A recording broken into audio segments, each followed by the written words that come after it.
Hola, buen día. Buenas tardes ya, tanto en América Latina como en España. Un gusto saludarles. Mi nombre es Marta Rodríguez, trabajo ahora de gobierno local de la UIN y hoy tengo el gusto de presentar la próxima videoconferencia. Nos ocupará hoy a lo largo de unos 45 minutos aproximadamente, como viene siendo habitual. El webinar de hoy se marca en el ciclo de videoconferencia WIN, que se desarrolla en colaboración con diferentes universidades e instituciones que integran la red de cooperación WIN al desarrollo. El objetivo de este ciclo de videoconferencias es compartir experiencias, conocimientos a través de diversos expertos en materia que desinteresadamente, debemos decir, se ofrecen o acuden solidariamente a nuestra invitación, que podemos llegar a través de estas nuevas tecnologías a tantos lugares de América Latina y nos consta que también desde España nos están siguiendo. La persona que nos va a ilustrar hoy es Iván Silva, es una persona que prácticamente no necesita presentación, no obstante es de justicia hacer lo propio, así que les cuento que Iván es economista de la Universidad de Chile, máster de Gestión en Desarrollo del Instituto de en Holanda. Además es profesor de Desarrollo Económico, Planificación y Gestión Estratégica, Desarrollo Local y Competitividad Territorial, Preparación y Evaluación de Proyectos, entre otras. Es autor de diversas publicaciones sobre economía regional e inversiones públicas.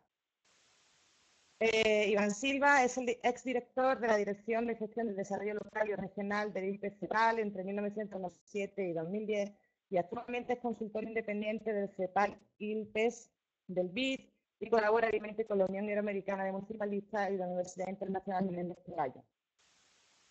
El Silva participará en un curso que actualmente tenemos convocado en colaboración con el INPES de la CEPAL, el programa Conectadel del BID y con el inestimable patrocinio del gobierno de la provincia de Corrientes.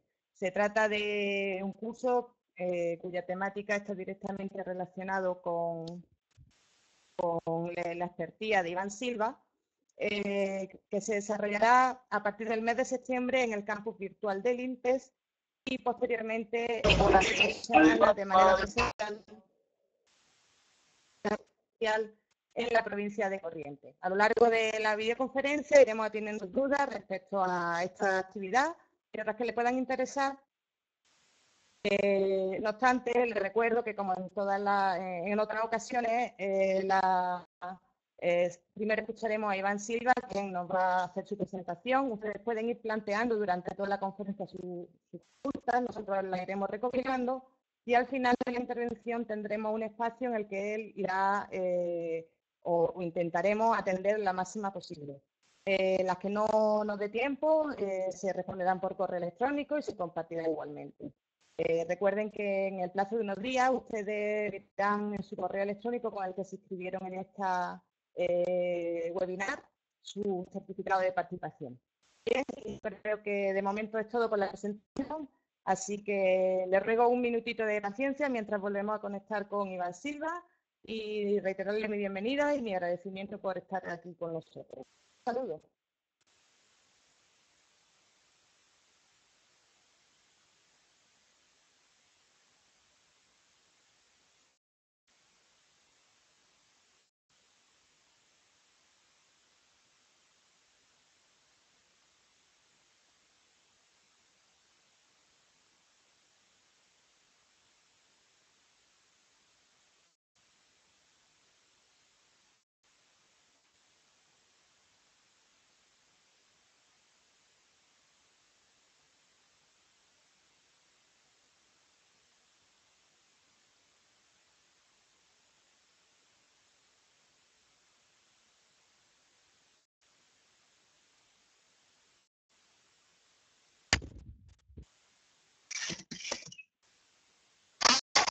A ver, le pido por favor a Iván Silva, que lo vemos conectado, que conecte ya su cámara para que comencemos la audiencia.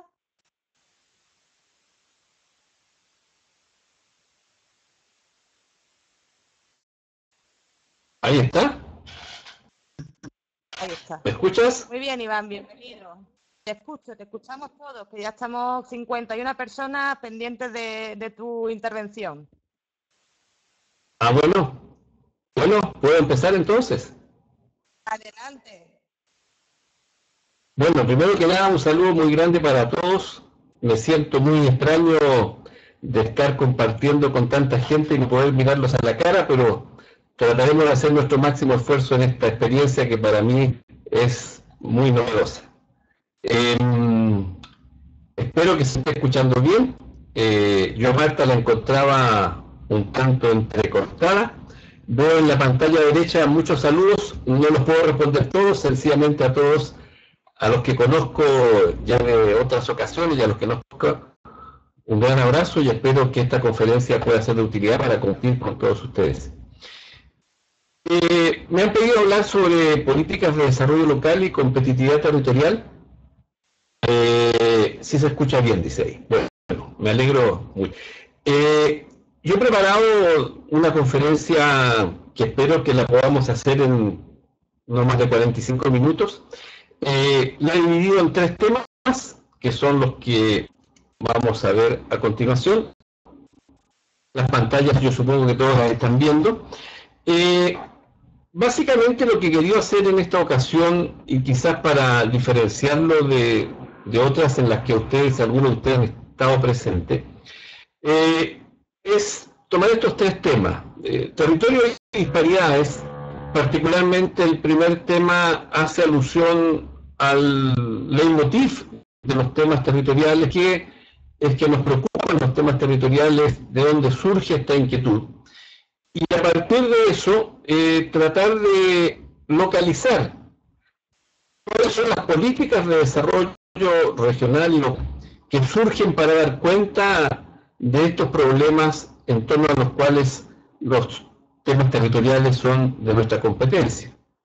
Y en tercer lugar, a partir de la revisión de las políticas, caer en particular en las políticas más recientes que se relacionan con los temas de competitividad territorial que han estado en boga en América Latina y en el mundo en general en los últimos 20 años, digamos.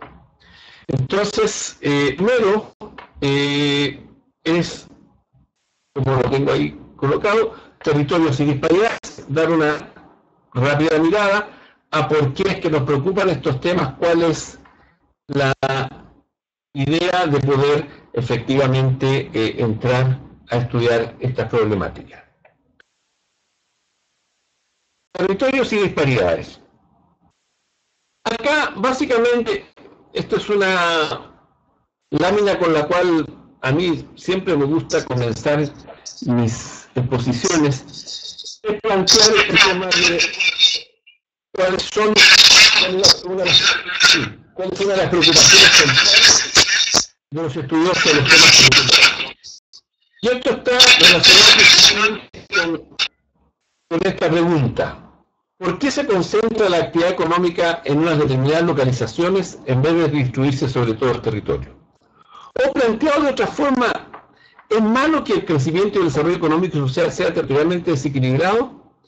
Cuestión que también uno podría preguntarse si se manifiesta a nivel municipal.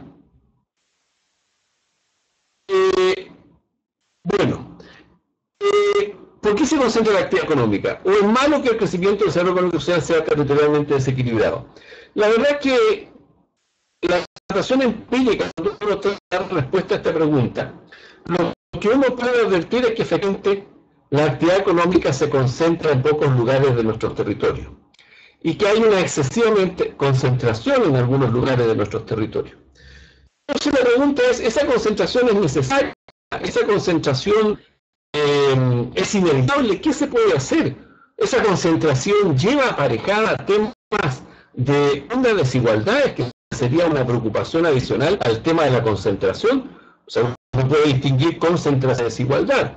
Uno podría decir, mire, hay mucha concentración en un determinado territorio nacional, pero eso no significa que haya igualdad. O son dos elementos que van estrechamente relacionados y muy tomados de la mano. Y ahí sí que la preocupación, ¿no es cierto?, empieza a ser mayor. Si la concentración de por sí concita enormes niveles de desigualdad, bueno, ahí ya tenemos un problema mayor. No es solamente un tema de concentración económica, sino que aparejada con ella también un tema de desigualdades territoriales que son hoy día un tema presente en América Latina y que sigue siendo ya de muchos años un tema de convocatoria de nuestras reflexiones. Si uno revisa qué pasa en América Latina, esto lo digo rápidamente, cuando hablamos de territorio a su vez ya hay una gran heterogeneidad. Y esto yo lo he planteado ya varias veces, este tema de cuáles son las regiones intermedias de América Latina. Si uno quisiera hablar de regiones intermedias, tendría que hablar del segundo nivel jerárquico de organización del Estado en cada uno de nuestros países, que son estados en Brasil, en México, en Argentina, que son regiones civiles, que son departamentos en otros países. Este segundo nivel intermedio, que podríamos genéricamente denominarlo regiones,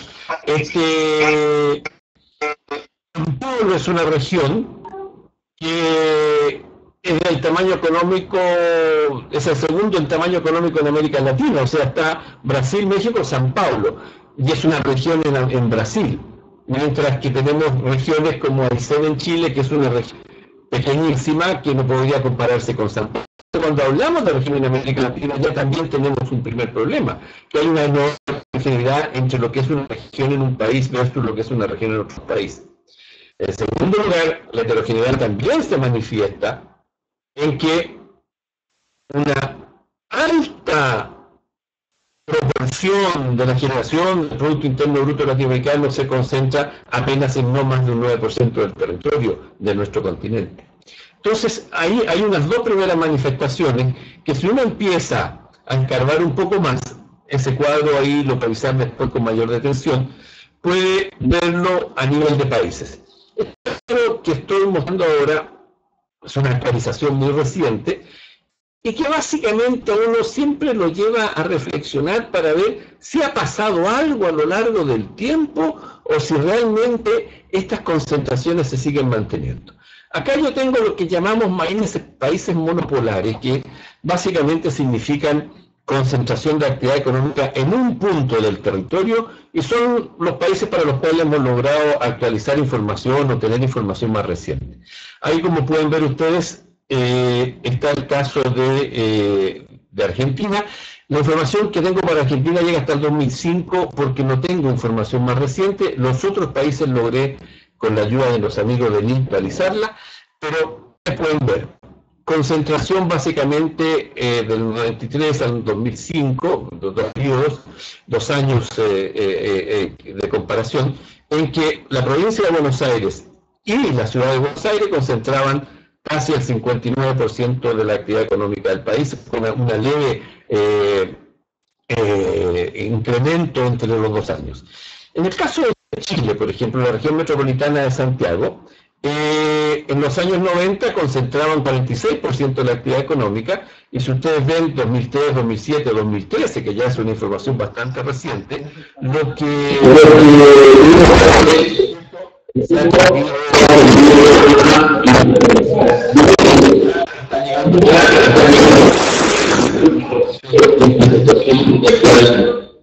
lo mismo ocurre con el caso de Perú. Lima, concentrada en el 94-52%, después de prácticamente 18 años la situación no ha cambiado, más bien ha tendido a incrementarse ese proceso de concentración, ya sea en 2012 son 56%. Tenemos un país para el cual estamos recogiendo información relativamente nueva, para el caso de Panamá. En la ciudad de Panamá el nivel de concentración de la actividad económica es del mayor al 71%. Bueno, así esto lo vamos, voy a dejar ahí la información. Hay países que llamamos muy bipolares, que tienen más de 1 punto, 2 puntos de enorme concentración de actividad económica. En el caso de Bolivia, San Pilapá, en el caso de Ecuador, Guaya y Pichincha, se ve que esas concentraciones se han mantenido en el tiempo.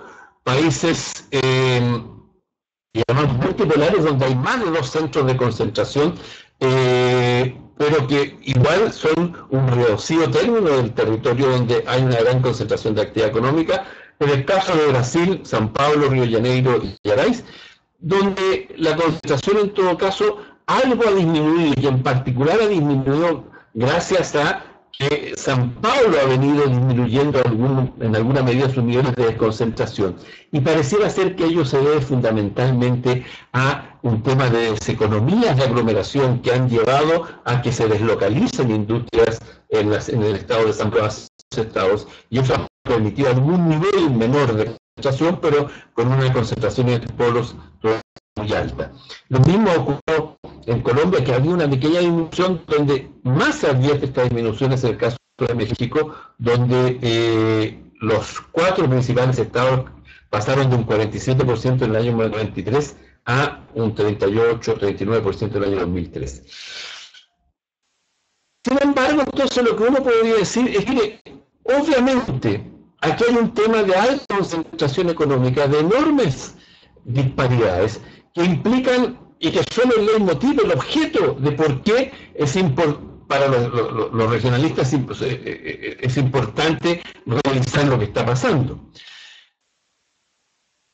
¿Qué es lo que podemos agregar? Primero, la heterogeneidad también se manifiesta en disparidades reales al interior de cada país, esto que acabamos de ver. Y también se manifiesta en la poca evidencia de convergencia regional. ¿Qué significa esto?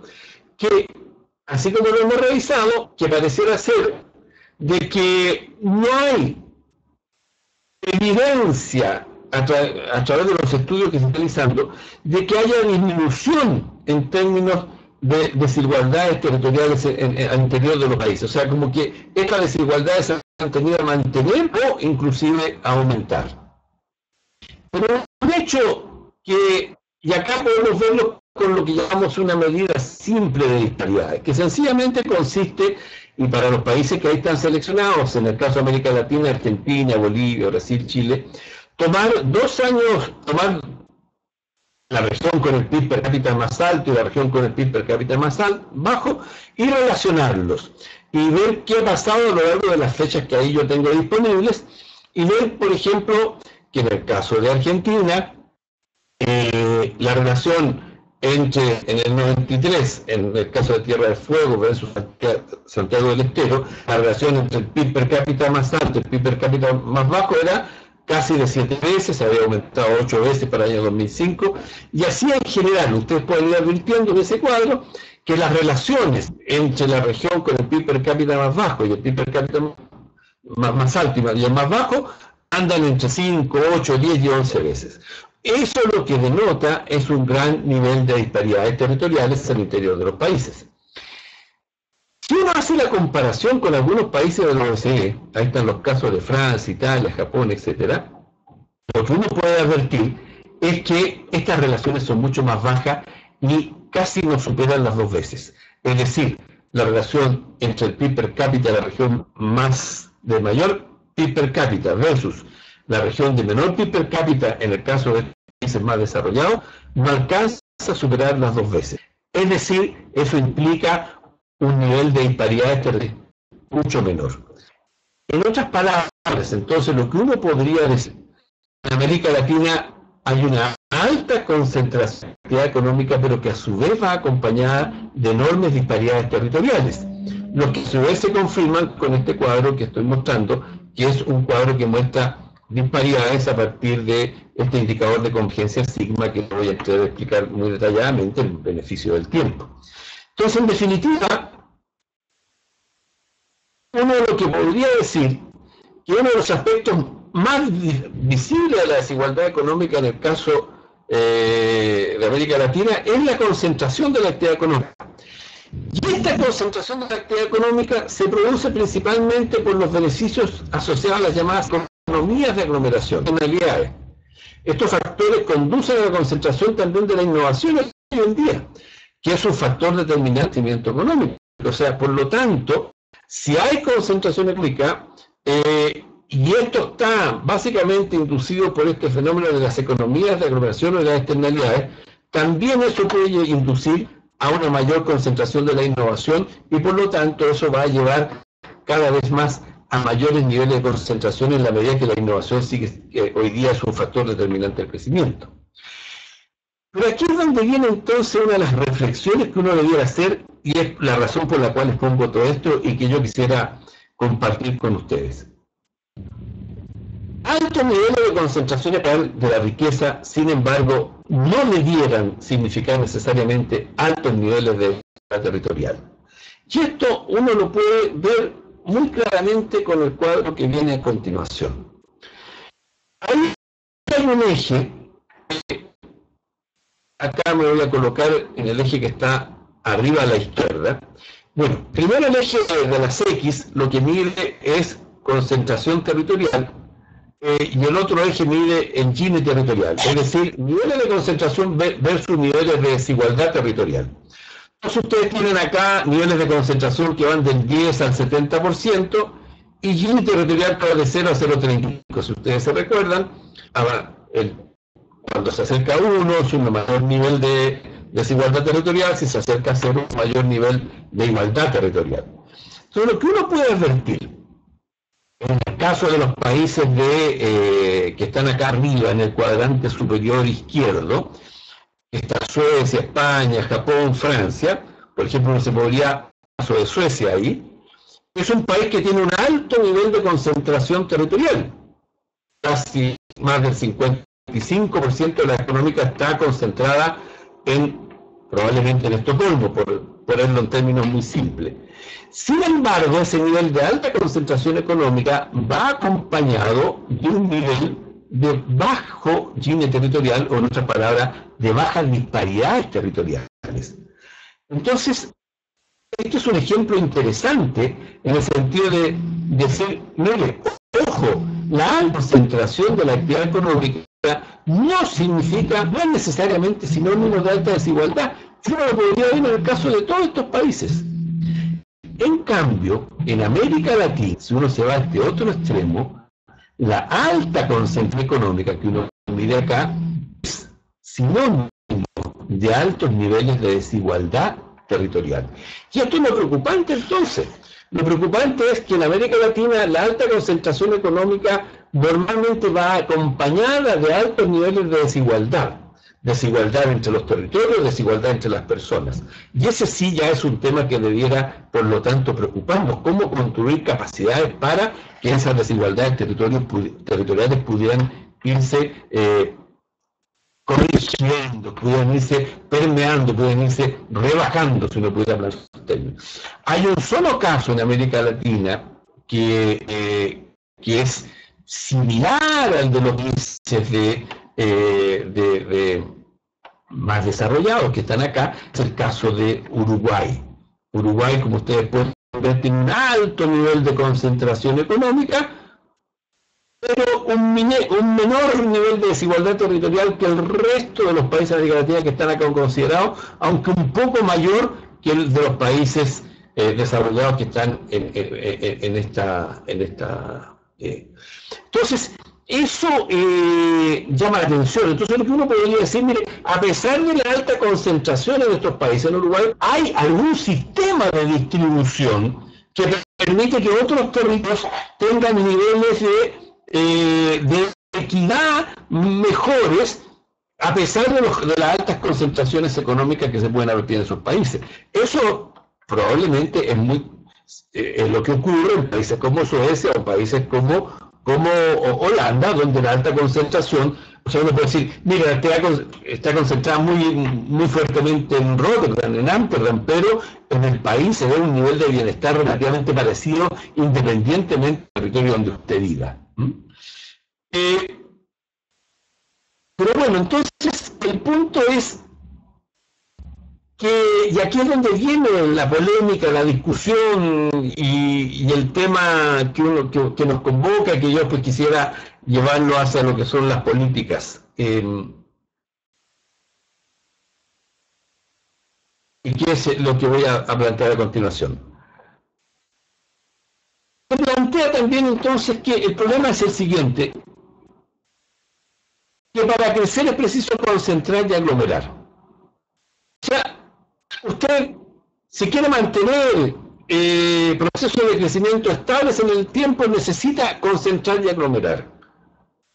De ahí viene incluso la idea que después vamos a ver más adelante, o no sé si, o vamos al menos a introducir, cuando ustedes hablan de los clústeres de producción, una idea que ha tenido tanto auge en el último tiempo, que los clústeres, que estos racimos de uva, que son conglomerados de empresas que se aglutinan sobre un territorio, se aglomeran y logran conseguir, a partir de esa aglomeración, la generación de ciertas economías externas que hacen y que los llevan a buscar esa aglomeración porque les permiten, por lo tanto, desarrollar capacidad competitiva, a partir de esa aglomeración. Entonces, aglomerarse en sí puede que no sea malo, porque eso permite mejorar la capacidad competitiva, mejorar la capacidad de crecimiento que una determinada rama industrial puede tener. Pero el tema entonces es esta concentración, esta aglomeración. Y aquí yo me remito a un informe que siempre me llamó la atención desde que apareció en el año 2009, que es un informe del Banco Mundial, que planteaba, y es el único informe que yo creo que el Banco Mundial a nivel mundial ha hecho y que se ha referido a los temas territoriales. Y en uno de sus párrafos planteaba lo siguiente: la preocupación por los 3.000 millones de personas del mundo en condiciones de pobreza, en condiciones precarias, dice, lleva algunas veces a alguna gente, ¿no es cierto?, a proponer un crecimiento económico más espacialmente equilibrado. O sea, por ejemplo, esto sería como decir, mire, los regionalistas, o sea, nosotros los que estamos interesados en estos temas, siempre andan proponiendo crecimientos económicos más especialmente equilibrados, que los territorios tengan más posibilidades de poder efectivamente crecer más equitativamente. Entonces, mire, ojo, el mensaje del informe es diferente. El crecimiento económico tiende a ser desequilibrado geográficamente. ¿No se está escuchando ese? Bueno, ¿qué es lo que significa? No, lo que el crecimiento económico tiende a ser desequilibrado económicamente.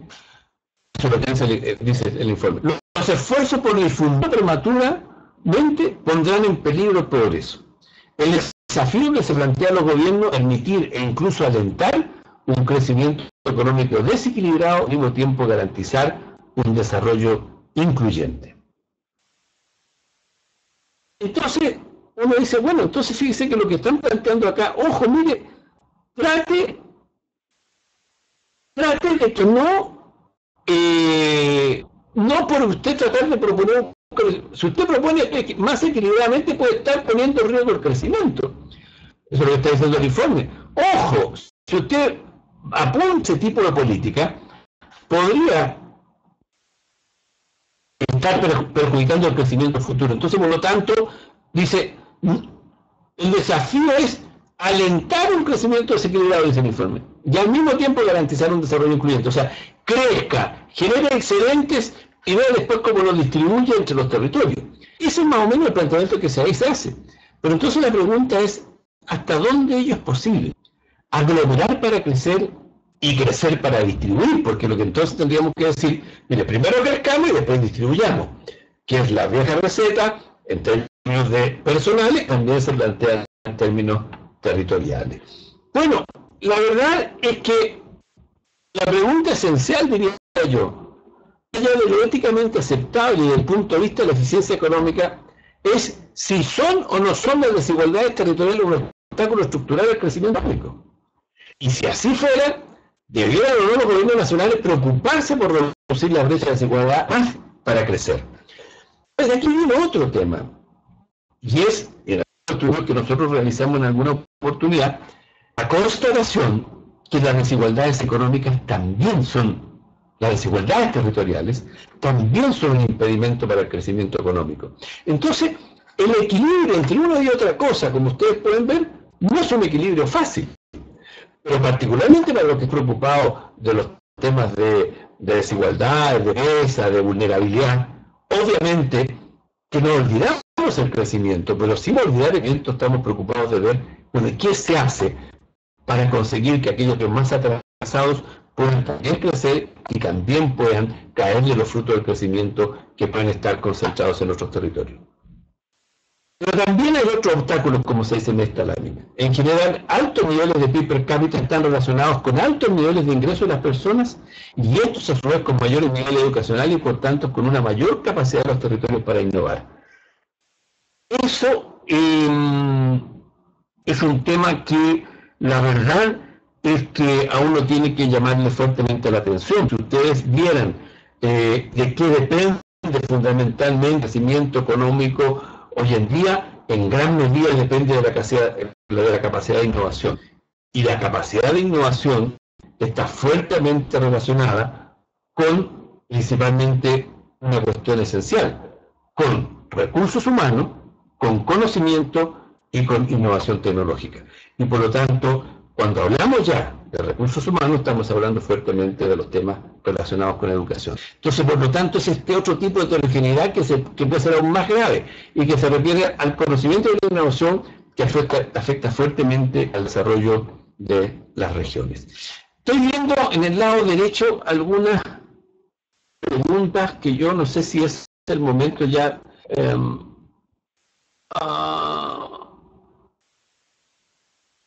Yo no sé si cómo hacer, Marta, si es que uno debería ir respondiendo, más bien, me parece que más bien van a ir tomando preguntas para hacer como un debate al final de la exposición, me parece, porque yo no tengo mucha cura de conversar a través del tema. Entonces preferiría avanzar un poco más y ir guardando las preguntas para ir discutiéndolas hacia el final. En definitiva, de esta primera parte de la exposición, uno podría decir, crecimiento, desarrollo económico y social, ¿es territorialmente desequilibrado? Sí, la constatación empírica existen importantes diferencias regionales dentro de cada país, diferencias regionales, desigualdades territoriales. Y dichas diferencias se agrandan o suelen hacerlo en periodos de expansión económica, y eso también es una constatación empírica que hemos hecho a través de algunos estudios que hemos realizado. Entonces, ¿y cómo se corrigen, por lo tanto, esos desequilibrios territoriales? ¿Cómo se hace para, en definitiva, enfrentar estos temas? Y acá es donde vienen las posiciones teóricas contrapuestas. Alguien dijo por ahí que no hay mejor práctica que una buena teoría. Cuando uno hace políticas públicas, normalmente esas políticas están afianzadas en modelos teóricos, en propuestas teóricas, en desarrollo de modelos teóricos que van avalando esas propuestas. Y acá lo que uno encuentra en términos de los territorios son básicamente dos posiciones teóricas contrapuestas. Escuelas de la divergencia, que dicen, si a una política de desarrollo, sí, las escuelas de la divergencia, que sí, que es necesario una política de desarrollo regional y no de simple redistribución, dado que estas escuelas dicen que la concentración está principalmente explicada por externalidades, mercados imperfectos y economías de aglomeración, en definitiva por mercados que no funcionan como el modelo de competencia perfecta lo preveería, y las escuelas de la convergencia, aquellas que dicen que no es necesaria una política de desarrollo regional, que bastaría con el mercado para resolver estos problemas. O sea que en el largo plazo, en definitiva, a través del crecimiento, estas diferencias tendrían en el largo plazo a irse poco a poco subsanando, igualando y llegando a algunos niveles de convergencia que lo posibilitarían a través de los procesos de crecimiento. E incluso se llega a pensar, a decir que actuar puede ser contraproducente. Entonces, como ustedes pueden ver, uno tiene estas constataciones y para resolver esos dilemas, las posiciones teóricas también pueden ser contrapuestas, o sea, no necesariamente hay una misma respuesta. Que es básicamente lo que me gustaría pasar a realizar a continuación. La política de desarrollo regional y local.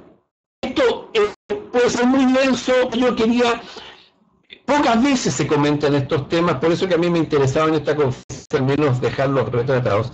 Pero quisiera ser muy breve en tratar de poner en blanco y negro algunas cosas, a ver si lo consigo hacer a través de esto. ¿Cuál debe ser en este contexto, por lo tanto, el rol de las políticas nacionales de desarrollo regional de arriba hacia abajo? ¿Y cómo se acompaña esto de las políticas endógenas de desarrollo local abajo hacia arriba? Aquí yo quisiera hacer, por lo tanto, una primera distinción que la voy a retratar en este cuadrito. Regional y local, dos direcciones para la generación del desarrollo. Cuando yo hablo de políticas nacionales de desarrollo regional, de lo que estoy hablando principalmente es de políticas que se manejan desde el estacional. Lo que se conocía viejamente como políticas regionales de desarrollo, es decir, políticas de corrección de brecha y paridad entre regiones, o de brechas de desarrollo entre regiones. ¿Qué es lo que quiero decir con eso? O sea, políticas regionales son normalmente, cuando uno habla de regional, habla de un proceso de arriba hacia abajo. Habla de que en nuestros países habría un ministerio, una entidad, un organismo encargado de las políticas nacionales de desarrollo regional y que como alguno de sus principales objetivos tendrían como ellos la corrección de brechas de disparidad o de brechas de desarrollo entre regiones. Pregunta que les dejo planteadas a ustedes. ¿Reconocen en sus países algún organismo de nivel nacional que tenga esta función de ver políticas nacionales de desarrollo regional que apunten a buscar cómo corregir brechas de disparidad entre territorios? Esto es bastante más común en la Unión Europea, por ejemplo. En la Unión Europea existe, no solo existe el Fondo Nacional, el Fondo Regional de Desarrollo, el Fondo Europeo de Desarrollo Regional, que justamente apunta a corregir brechas de disparidad entre regiones de la Unión Europea. O sea, es un organismo supranacional, incluso más allá del ámbito de acción de un país en particular de la Unión Europea. Entonces la pregunta es, ¿en nuestros países hay al interior de nuestros países organismos que estén preocupados de estas políticas? Entonces cuando nosotros en esta jerga territorial hablamos de desarrollo regional, estamos hablando básicamente de un proceso de desarrollo que va enfocado desde arriba hacia abajo y que para ello requiere de una autoridad competente a nivel nacional, está preocupado por el desarrollo de las regiones de su país. Y hay otra forma, ¿no es cierto?, que es decir, un proceso de desarrollo local que va desde abajo hacia arriba. Fíjense que acá la palabra local, yo en particular, y no solo yo, muchas personas la utilizan, alguna gente que estudia el tema, justamente para referirse a la direccionalidad del proceso, más que al ámbito del proceso o al tamaño del proceso. O sea, por ejemplo, uno podría decir, mire, el municipio es local respecto a la región, así como la región es local respecto al país. Y cuando hablamos de local, hablamos de la direccionalidad, un proceso de desarrollo local de una región. ¿Qué significa? Que hay un proceso de construcción de capacidades competitivas que van desde abajo hacia arriba, un proceso de construcción de un proyecto regional que va desde abajo hacia arriba y que tiene una serie de elementos que apuntan a los temas económicos, locales, de sustentabilidad, etcétera, como de alguna forma más o menos está reflejado en ese cuadro. Entonces, cuando yo hablo de políticas de desarrollo regional, solamente para dejar en claro esto, estoy hablando de políticas que van desde el nivel nacional, desde arriba hacia abajo. Y cuando hablo de políticas de desarrollo local, estoy hablando de políticas que van desde abajo hacia arriba. Ahora, ¿qué es lo que pasa? Es fundamental que hayan las dos direcciones del proceso. Cuando falla una de las direcciones, obviamente estamos con un problema de cojera. Y en América Latina, lo que hemos tenido a observar es que ha fallado principalmente la dirección desde arriba hacia abajo. Si ustedes revisan las políticas nacionales de desarrollo regional en América Latina, podrán constatar que no muchos países tienen políticas de esta naturaleza. Y cuando hablan de otro sentido, más bien podrán constatar que particularmente en lo que se llamó la década de los 80, la década perdida que llamó la CEPAL, muchos territorios frente a esa situación de ausencia de política, frente a esa situación de orfandad en la que estaban, tuvieron que recurrir a sus propias potencialidades y capacidades para dar respuesta a los temas de organización social, económica en sus territorios y construir proyectos de naturaleza endógena desde los territorios, desde abajo hacia arriba. Y en la década de los 80 está plagada de muchas experiencias de desarrollo local casi autónomas, donde hubo una casi total ausencia del Estado Nacional. Por lo tanto, es interesante esto de que cuando hablemos de, o yo al menos en este contexto, cuando hablo de desarrollo regional o de políticas de desarrollo regional, estoy hablando principalmente de que hay una autoridad nacional que está preocupada del territorio y que desafortunadamente en nuestros países muchas veces ha estado más bien ausente del territorio. Hecha esta aclaración,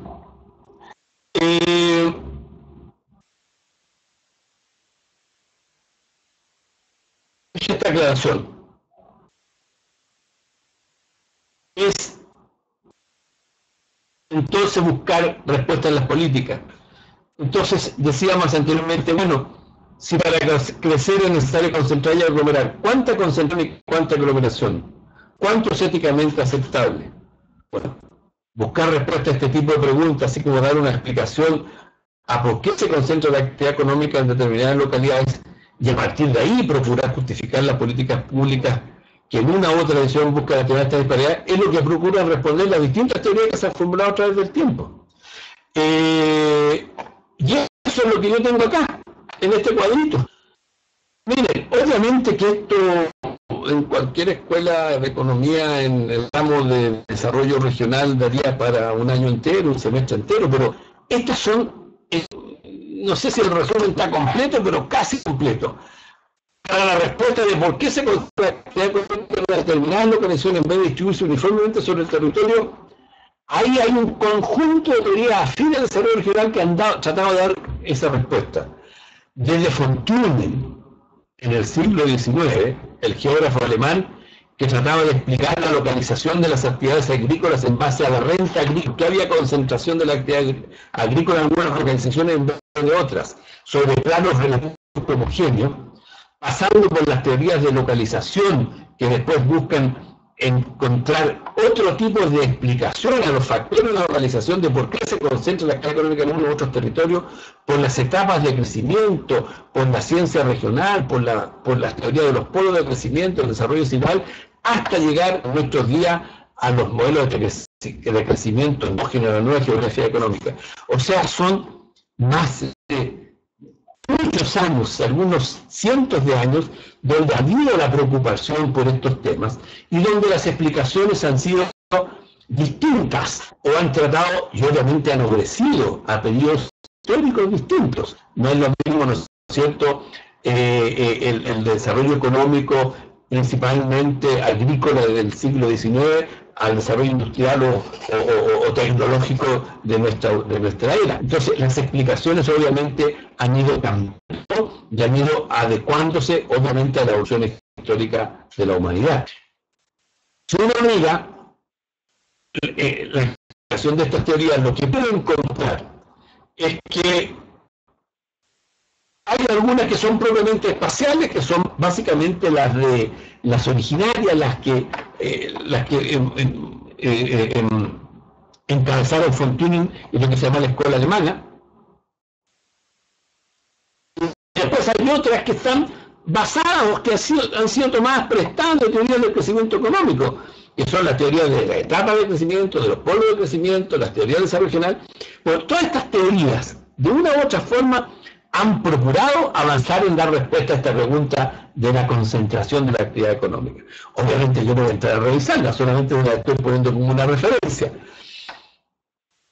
Y a partir de esa referencia sí quisiera hacer una distinción en 3 generaciones de políticas y después les voy a mostrar un libro en el cual se plasman, o hemos tratado de plasmar, cómo estas han sido referidas en cada uno de nuestros países.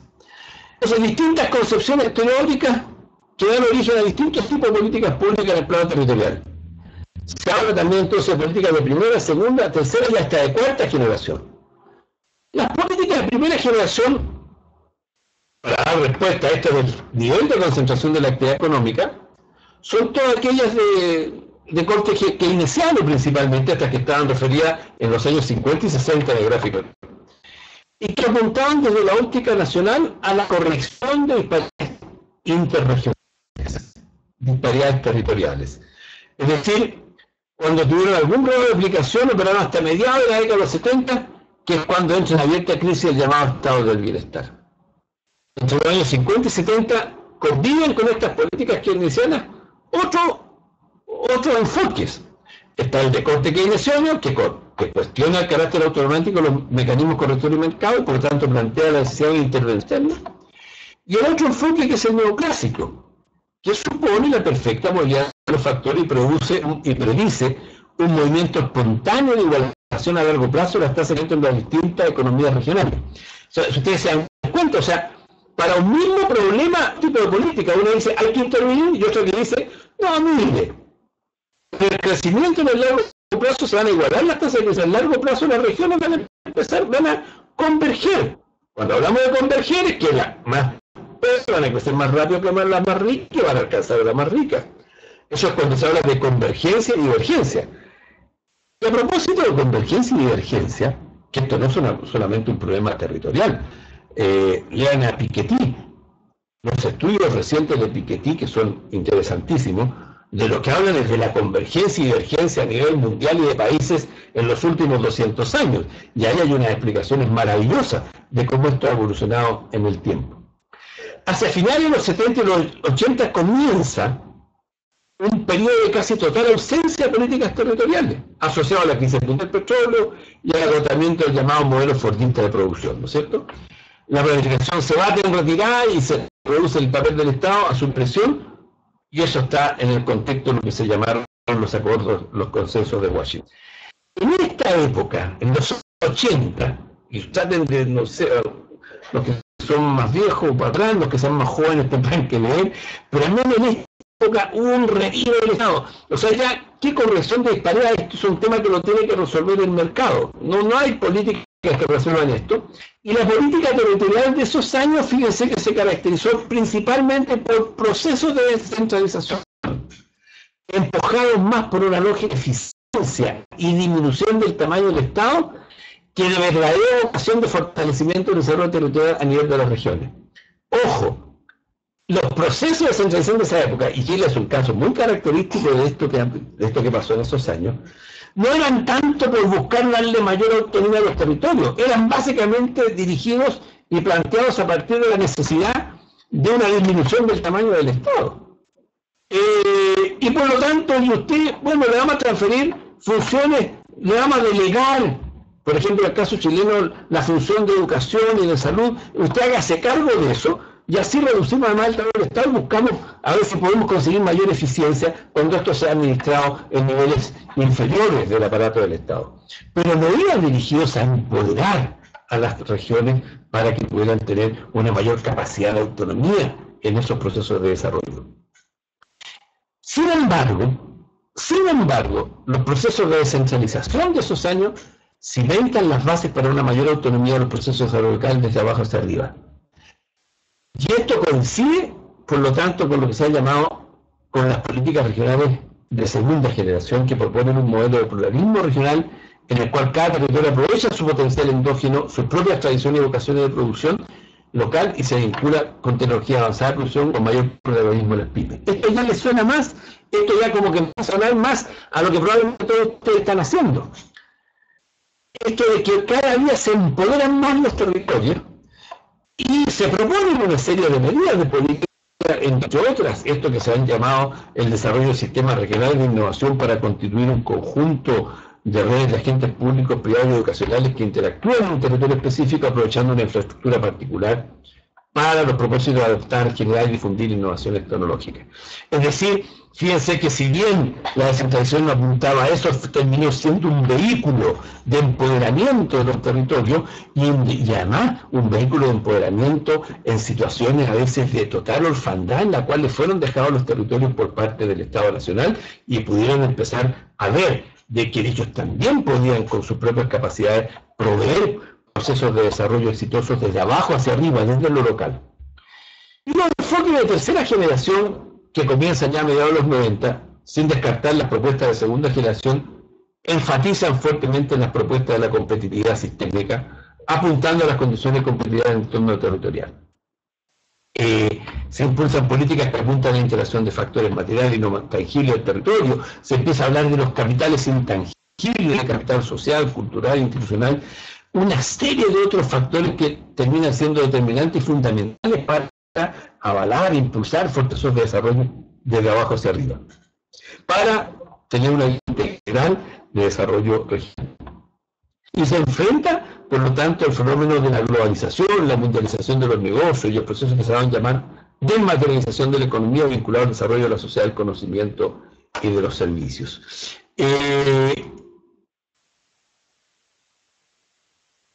Les quiero mostrar acá un cuadro que ustedes lo podrían tratar de adaptar a sus países. Yo hace poco para el IRPE escribí un documento donde hago un análisis de las políticas regionales de los últimos 30 años de esos 7 países, donde este cuadro forma parte de ese trabajo y donde después esas publicaciones están en el IRPE, una publicación, si entran ahí ya la serie de documentos del IRPE, tendría que estar ya colgada. El nombre no me lo recuerdo exactamente, pero los autores son Buitelar, Rifo, Silva, Políticas de Desarrollo Regional en América Latina, donde este cuadro que estoy mostrando acá plantea las distintas teorías, estrategias y políticas de desarrollo regional. Yo creo que es interesante porque está relacionado con la década y a partir de cada década el problema fundamental, los objetivos que se alcanzaban, la teoría que sustentaban esas políticas, las estrategias que se adoptaron. Entonces, por ejemplo, solo como ejemplo, en los 50, el principal problema eran las disparidades regionales. El objetivo de disminución de disparidades, desarrollo de áreas trazadas, regiones con problemas. Y las principales teorías que sustentaban las políticas eran la teoría de etapas de crecimiento, la de crecimiento equilibrado, la teoría de la base de exportación. Y las estrategias que están ahí, ustedes pueden ver, acelerar el proceso de crecimiento regional, darle prioridad a la industria, ampliar la base de exportación, y las políticas, mejorar la dotación de infraestructura, atracción de inversión, etc. Si se van ahora a la última parte del cuadro, en beneficio del tiempo, y ya parece que se me está acabando, si se me acabó. A mitad de los 90 ahora, ¿cuál es el problema? La globalización, los efectos regionales desiguales de los procesos de globalización, a los cuales estamos invitados, quedámoslo o no, digamos. ¿Y cuáles son los objetivos? Territorios competitivos, modernización, estructuras productivas eficientes. ¿Cuáles son las teorías en las que todo esto se apoya? Las teorías del desarrollo endógeno, de la acumulación flexible, las teorías sobre los entornos innovadores territoriales. Y las estrategias, vinculación del desarrollo económico local, regional, cambio tecnológico, la dirección de prioridades tecnológicas, reforzar los elementos favorables de la innovación y de la formación de redes. Políticas, apoyo a la difusión TICs, apoyo a la inversión en I+D+I, creación de un entorno favorable para la innovación, factores de competitividad, refuerzo de los capitales intangibles. Es decir, lo que yo he querido retratar con esto, el tema de las desigualdades territoriales es el que alimenta la vocación de los regionalistas. Estos a su vez han estado sustentados a través de múltiples teorías que han tratado de dar sustento a sus distintas políticas. Y estas políticas se traducen en acciones concretas en algunos territorios, más en unos que en otros, y han dado de cuenta de estas visiones de lo regional y de lo local. Y si vamos a la última parte de esto, entonces uno dice, bueno, si hoy día estamos fundamentalmente en un mundo esencialmente globalizado, mundializado, donde hay una serie de amenazas, el desarrollo local, ¿cómo es que hace para desarrollar esas capacidades competitivas a la luz de lo que son propuestas más recientes de teoría en las que se afirma el desarrollo territorial?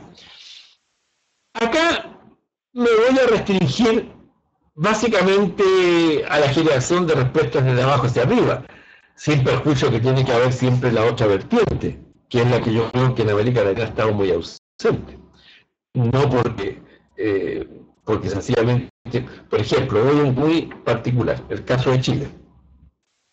¿Quién es el que está a cargo de la Política Nacional de Desarrollo Regional en Chile? Hasta hace muy poco, pero en los años 60, 70, esta era la Oficina Nacional de Planificación, que en los 90 pasó a llamarse el Ministerio de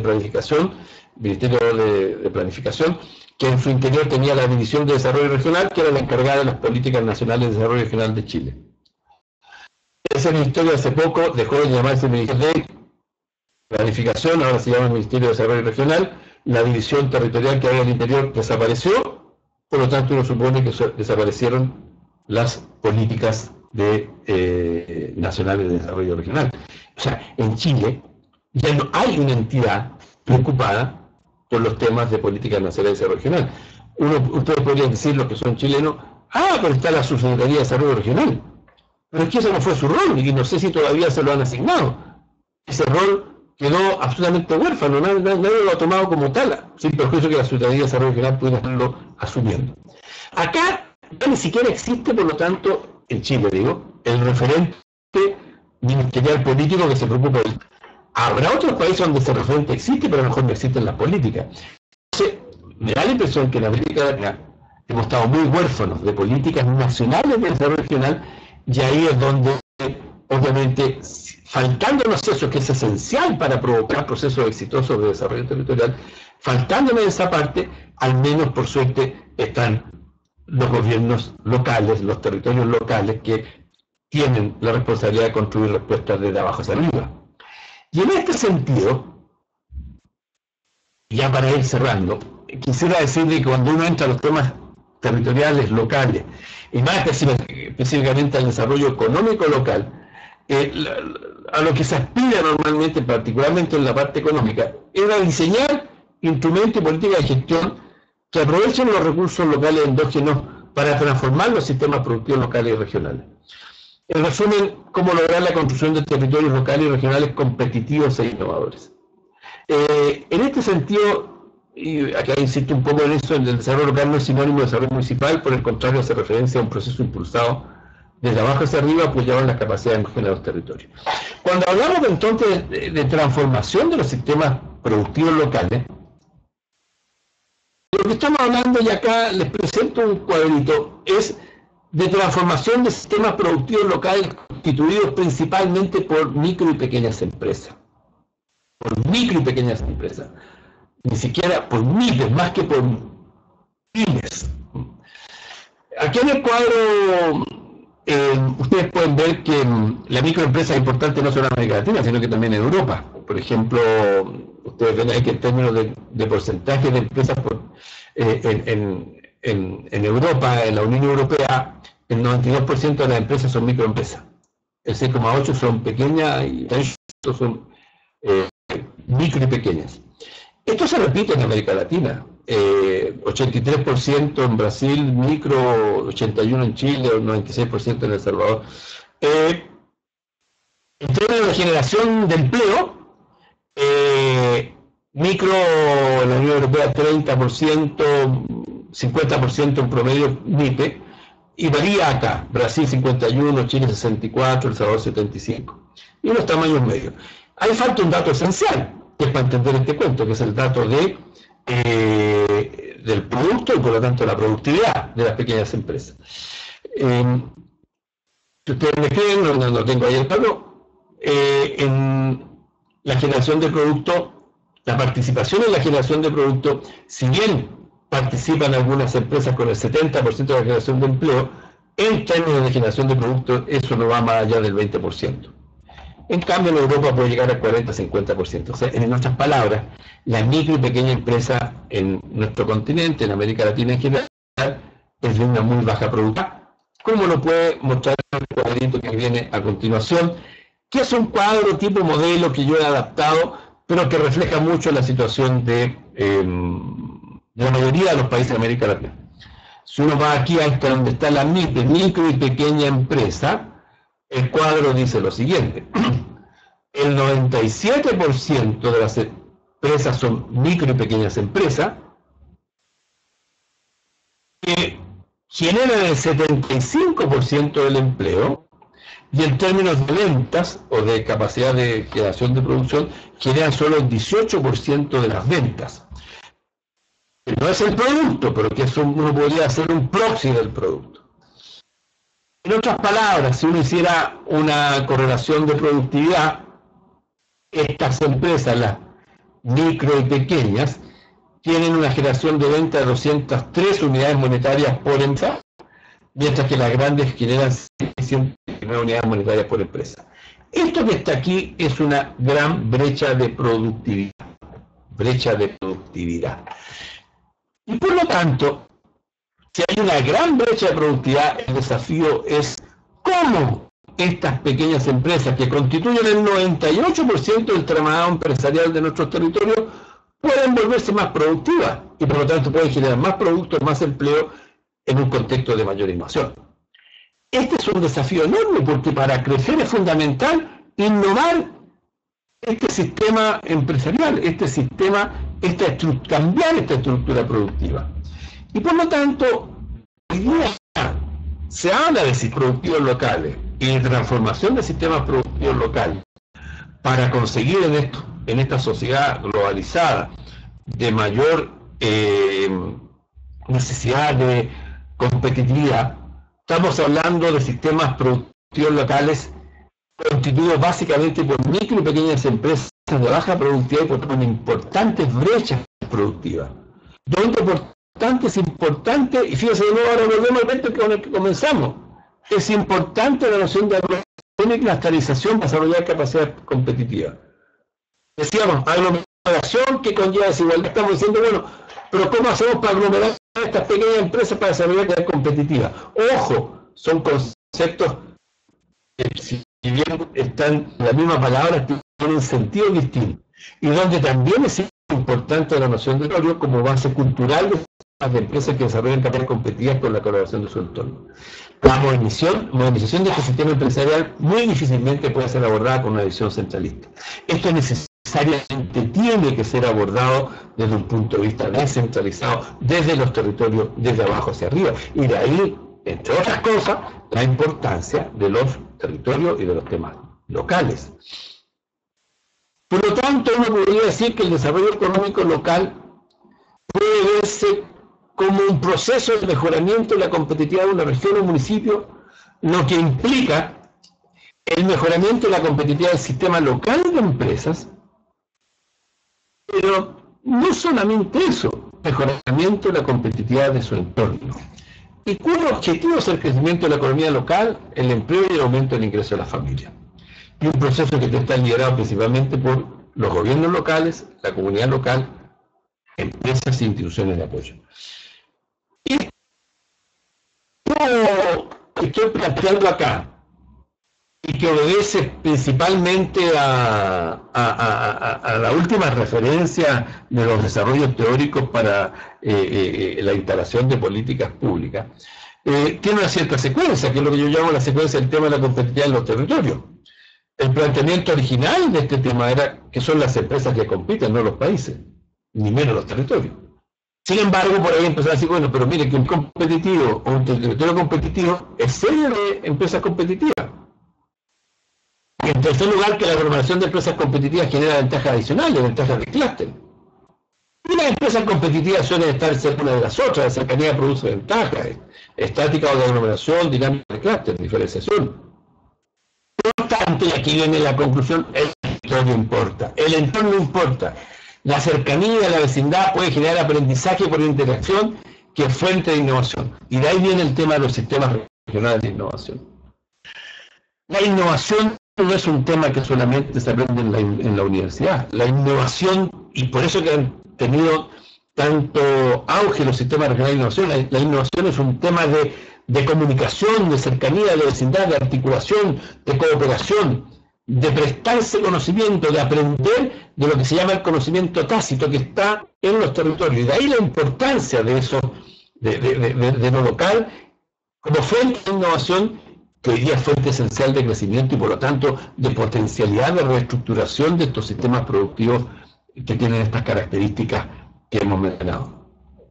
Aquí hay una frase que a mí me gusta mucho que dice, los modelos macro de crecimiento siguen adoleciendo un importante olvido. Los modelos de crecimiento se olvidan de algo. ¿De qué se olvidan?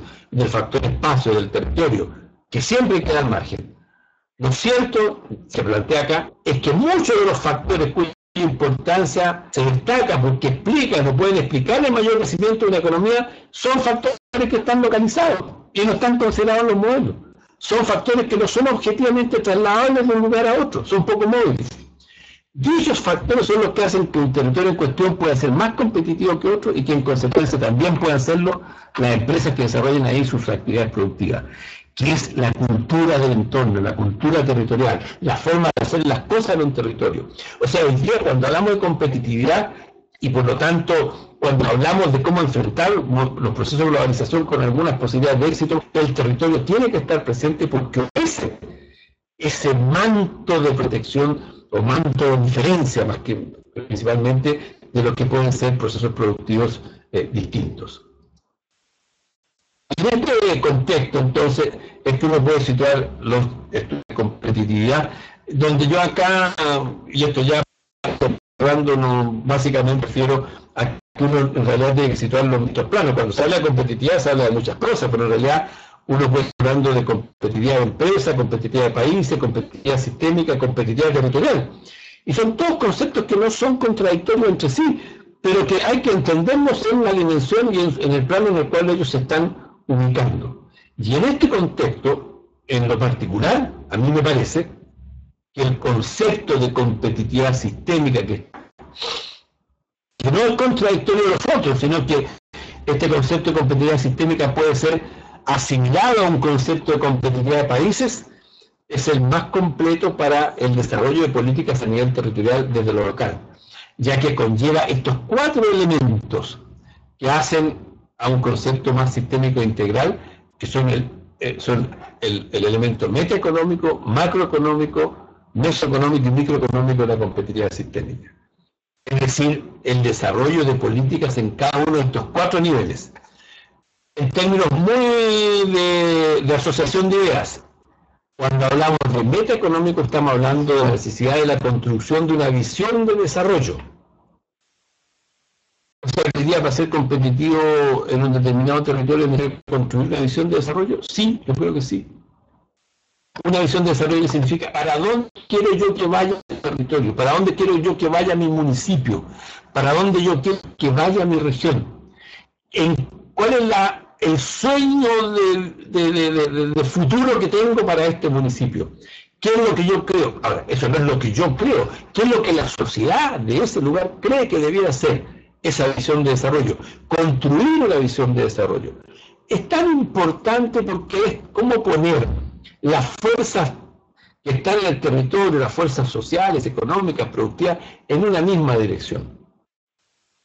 El segundo nivel macroeconómico, desde los equilibrios macroeconómicos, que es un factor fundamental, pero que también es de menos injerencia en lo territorial. Los equilibrios macroeconómicos son principalmente responsabilidad de un ministro de Hacienda, de Finanzas, pero obviamente afectan al territorio, pero el territorio tiene mucho menos que ser a ese nivel. Y en el nivel mesoeconómico estamos hablando de la construcción de capacidades competitivas a nivel de las instituciones, de la infraestructura y de la educación. Y recién en el microeconómico de la competitividad sistema estamos hablando de la competitividad de empresas. Y ahí cuando hablamos de la competitividad de empresas estamos hablando recién de enlace en los sistemas de valor, generación de ventajas superiores, clúster y territorio, aprendizaje por interacción y por lo tanto un concepto más exquisito, más específico de competitividad territorial. Pero el concepto ordenador, desde mi punto de vista, para el desarrollo de políticas de este nivel, debe ser el de competitividad sistémica. Para ir finalizando entonces, y no sé si no ha sido muy desordenado, muy confuso, quizá era mucha lámina para poco espacio de tiempo, solamente quisiera finalizar con esto, que es que en este contexto se requiere que los gobiernos locales y regionales asuman nuevos roles. Nuevos roles que yo tipifico principalmente en estos 4, sin perjuicio de sus tradicionales tareas. Creación de un entorno favorable para desarrollar un rol de liderazgo, de aspiración y canalización de las fuerzas sociales Fíjense que esto es tan importante porque pareciera ser de que ahí donde no hay un rol de liderazgo por parte del gobierno regional, la posibilidad de atingir capacidades de políticas exitosas es relativamente baja. Un rol articulador público-privado de impulso a la capacidad asociativa y un rol de fomento productivo y de impulso a lo que yo llamo los planos microeconómicos de la competitividad sistémica. Bueno, era básicamente esto lo que yo quería plantear. No sé si he logrado hacerlo en esta modalidad que para mí resulta novedosa y que no he podido mirarle la cara a nadie, pero me parece que estoy hablando de la pared, pero sé que detrás de la pared hay 78 caras y personas, mujeres y hombres, que ojalá le haya resultado relativamente que les sirva estos conceptos que he tratado de vertir. Marta, eso sería.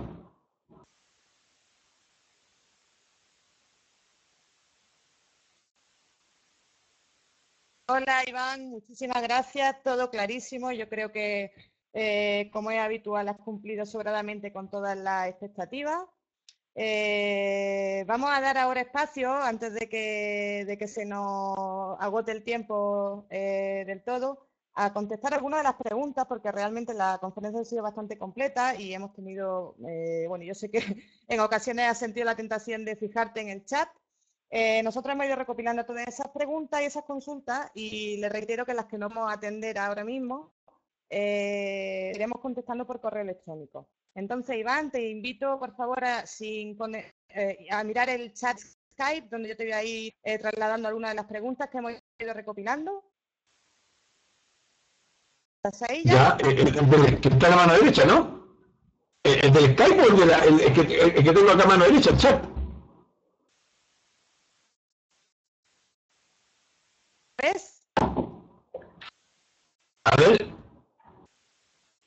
Yo tengo a la mano derecha donde todos los participantes mandan algunos saludos. ¿Ese? Está bien, ahí mismo, ahí me te la ¿O tengo el chat del Skype?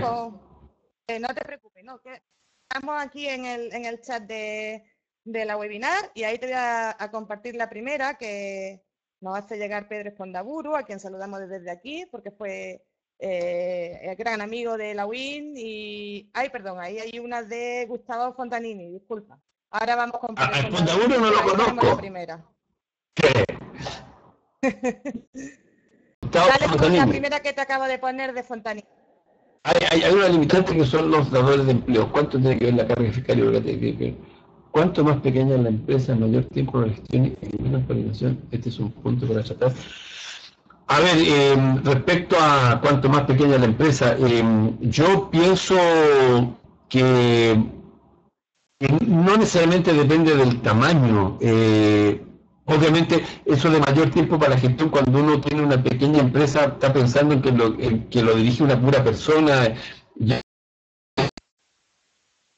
puede significar que la gestión implica mucho tiempo. Pero la verdad es que a mí me parece de que no necesariamente es así. La experiencia demuestra que pequeñas empresas que logran cooperar, yo creo que aquí lo más importante, más que el tamaño de la empresa en sí, es la cooperación entre empresas de una misma rama industrial.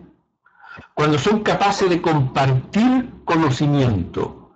Y eso es lo que lleva a la innovación. Y cuando hablo de compartir conocimiento, hablo de compartir procesos, y no son cuestiones muy complicadas a veces. Pequeñas formas de hacer las cosas. Yo tengo experiencias personales en eso, digamos, de cómo uno se da cuenta a veces de cómo un proceso productivo puede cambiar a partir de una pequeña experiencia de otro que hace lo mismo, y a veces, a su vez, ese se puede beneficiar de lo que uno está haciendo. O sea, aquí la cooperación es fundamental. Ahora, la idea de clúster y de aglomeración lleva detrás de ella principalmente la idea de cooperación, ¿eh? O sea, no es posible pensar en un clúster cuando uno dice, ¿qué es un clúster? Es un aglomerado de empresas, sí, pero que cooperan. Si no cooperan, también es un clúster. Eso yo creo que más que el tamaño de la empresa es la característica de los procesos y cómo ellos se pueden compartir. Y a partir de ese compartimiento, cómo se puede innovar. Muy bien, muchas gracias. Vamos con la siguiente, como te anunciaba antes. Pedrito Pondaburo, un abrazo. ¿Qué política estima más eficaces para atacar la concentración económica? Es que lo que pasa es que a mí me da la impresión que esto se ha puesto blanco y negro a veces, pero a mí me parece que son las políticas de corte más neo-keynesiano, o sea, en definitiva de intervención. O sea, ¿cómo yo soy capaz desde lo nacional? A ver, si yo tengo una visión nacional de lo que son los... Es que el problema, pero para mí el problema es el siguiente, que los países no están teniendo políticas nacionales de desarrollo regional, no tienen una visión de país de cómo están los territorios, de cómo les está yendo a los territorios, de a cuáles les va bien, a cuáles les va mal, ni qué es lo que habría que hacer para que les va mal, les vaya bien. Creo que aquí lo que hace falta fundamentalmente es que los países, y soy capaz de hasta generalizar después de los trabajos que hemos hecho, yo puedo colgar un trabajo, Marta, para que después lo distribuyan ahí. Entonces me parece que ahí hace falta como tener primero que nada una política nacional, o sea, que diga, mire, acá hay brecha de disparidad, ¿cómo yo atiendo esa brecha de disparidad? Y cuando uno ya empieza con decir que esa brecha de disparidad se va a atender con distintos programas de atracción de inversiones, de focalización de inversiones, está siguiendo una política más de corte estructuralista, neo-keynesiano. No necesariamente neoclásica, que diría, mire, que eso crezca para que se arregle solo. Pero lo que a mí me parece que la ausencia mayor está por el lado de que no hay ese referente nacional.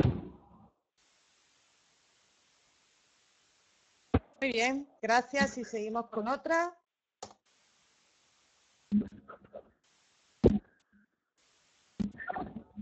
¿Raúl Feliz? Yo puse de Raúl. Sí. Ah, bueno, que ese es el problema, Raúl. Efectivamente, que las políticas nacionales son sectoriales. Y creo que ese es el problema en gran medida que tenemos, que ya se lo estaban manifestando a Pedro, que no hay o sea, en algunos países hay, que está el nivel nacional encargado de las políticas territoriales, pero no hay políticas territoriales. No hay una política que diga, mire, yo voy a atender en esta región los problemas de ordenamiento del territorio de la región número 5, y voy a ver cómo se hace para que ahí se enfoque un programa específico de desarrollo industrial en tal área, o cómo voy a trasladar recursos desde el Estado para que eso desarrollar. Creo que eso no existe. O sea, la Unión Europea nos da lecciones de hace ya muchos años, eso se hace. En la Unión Europea se hace. La Unión Europea tiene casos de regiones atrasadas, salieron de eso atrás, en función de políticas territoriales que sean explícitas, que sean planteadas a esas regiones. Yo no tengo conocimiento de que en América Latina estemos haciendo eso. O sea, obviamente son políticas sectoriales, no son territoriales, y ahí está parte del problema. Bien, te invito a responder ahora a la consulta que ha planteado ya se bajó. Si sube un poquito en el chat, Víctor Carpio de Perú. A ver, ¿la recuperar o te la vuelvo a poner? No, a ver, Ahí te la recupero, no, te la pongo enseguida. ¿De quién? Ahí está. Víctor. De Sandra Ornes. ¿Víctor? A Víctor, si lo tienes, si la has podido recuperar la consulta y después la que te puse de Sandra Ornes. En Perú iniciamos el año... Ay, se nos fue. En Perú iniciamos el año 2002 un proceso de selección para la creación de gobierno regional. Esto debe comprar una política regional. Esto generaría lo que... A ver, en Perú, claro, efectivamente, eso es lo que se ha generado eso, pero a mí me parece que en Perú, además, el debate hoy día han empezado a debatirse en una discusión que yo creo que, personalmente, pienso que no tiene mucho sentido, y que es, Víctor, tú sabes que en Perú los departamentos eran antes, ¿no? Se pasaron a llamar ahora regiones. Pero en cambio, cuando se habla de regiones en Perú, están hablando de un nuevo referente regional, que es la agrupación de regiones.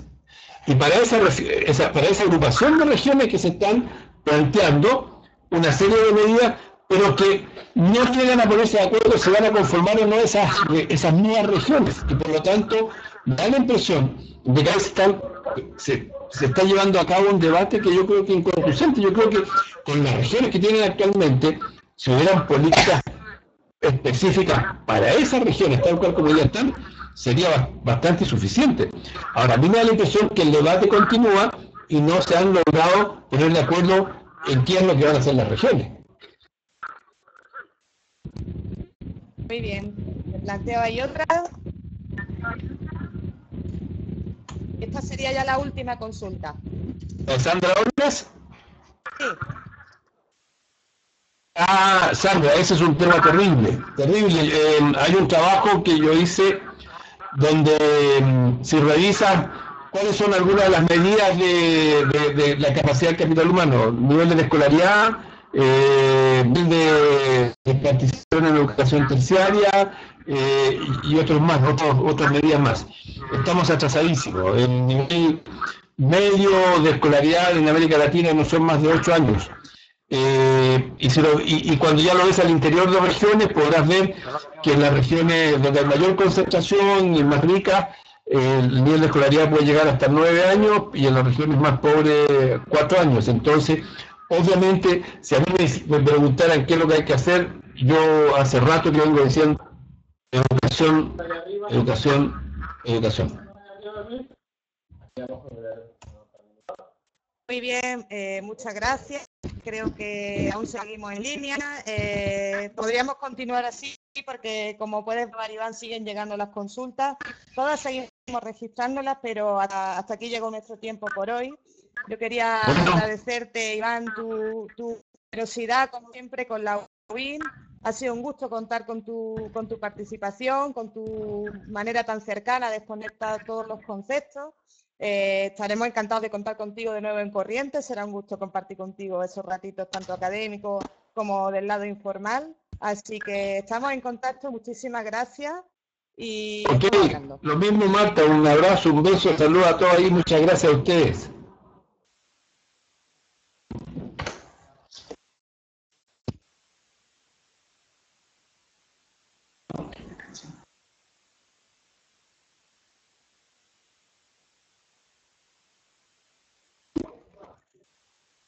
Un abrazo, chao.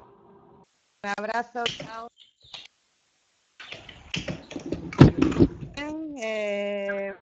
Bueno, hasta aquí llegó nuestra webinar de hoy, que espero, bueno, ya me consta por los comentarios que están llegando que ha sido de su agrado y de su provecho. Una vez que agradecerle a todos su participación. Les reitero lo que le hemos venido explicando a lo largo de todo de a partir de mañana tendrán disponible la conferencia con la presentación PowerPoint y todo a través de nuestra web, y en unos días en su correo electrónico recibirán el certificado de haber participado en la videoconferencia. Reiterarle el agradecimiento por estar siempre atentos a nuestras historias que nosotros hacemos con tanto esfuerzo y también con tanto cariño. He visto muchas caras conocidas aquí de toda América Latina, gente que ha colaborado con nosotros, alumnos que han estudiado con nosotros. A todos muchísimas gracias, esperamos contar con su participación en futuras actividades, ya sean webinars, sean cursos virtuales, simplemente en nuestros congresos. Quedamos a su disposición para lo que puedan necesitar. Un saludo y hasta pronto.